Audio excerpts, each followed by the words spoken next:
Hello. Our phones have taken over our lives. That's something we can't really fight anymore. But there is something we can do something about. Doomscrolling. A lot of us do it, sometimes on purpose, a lot of the time on accident. Sometimes I check my phone at 11 p.m. and suddenly it's 3 a.m. and I've lost all hope in humanity. What's worse is that there's always this uncomfortable, quiet silence because we know we should stop, but we still struggle to do so. I wanted to know what was going on, why doing doom scroll, and what can we actually do to save ourselves from our own destruction. When people say doom scroll, a lot of the time they refer to scrolling through Twitter or Instagram for hours.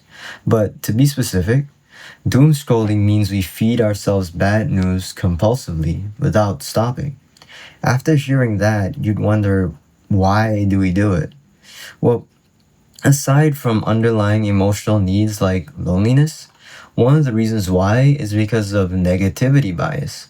This refers to how we notice and react to bad things more than good ones. You might think that can't be true, but if I were to ask you, when was the last time something good happened to you? You might take some time or you might not even be able to answer. But if I were to ask you instead, when was the last time something bad happened? You could probably answer instantly. We're predisposed to being drawn to and reacting to bad things. But this comes with a price. A lot of research has been done on doom scrolling, and what they found definitely made me want to stop. Those already suffering from conditions like major depressive disorder, generalized anxiety disorder, obsessive compulsive disorder, post traumatic stress disorder, and even panic disorder suffer even more when they doom scroll. It also triggers or worsens symptoms of depression, anxiety, loneliness, and can even induce panic attacks. One paper suggested that those who doom scroll, they experience higher levels of anxiety because they're caught in a constant information loop. They crave answers, but when they do get them, they're stuck with even more questions. We get nervous because we don't know enough, and when we finally do, it's still not enough. It's a dangerous, endless cycle, so we keep scrolling anyways. I hate to admit it, but I doom scroll too.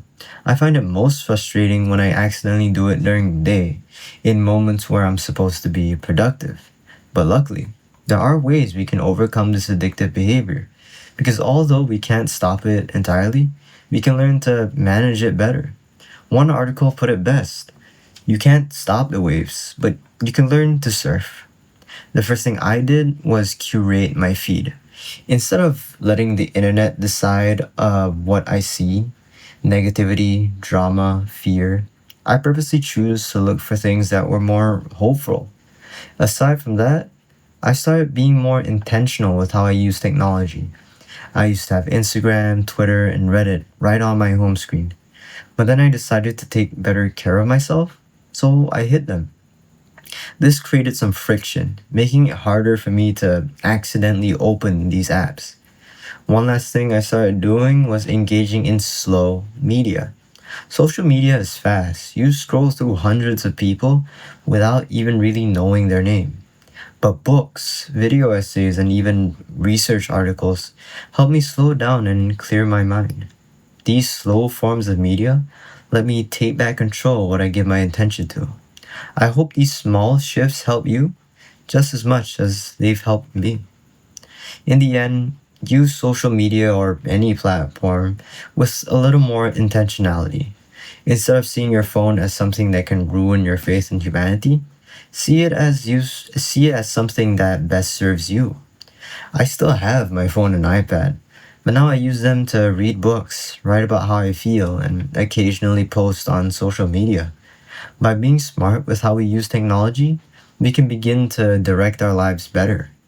I'm not saying you should hide yourself from the horrors of the world. It's important to be informed.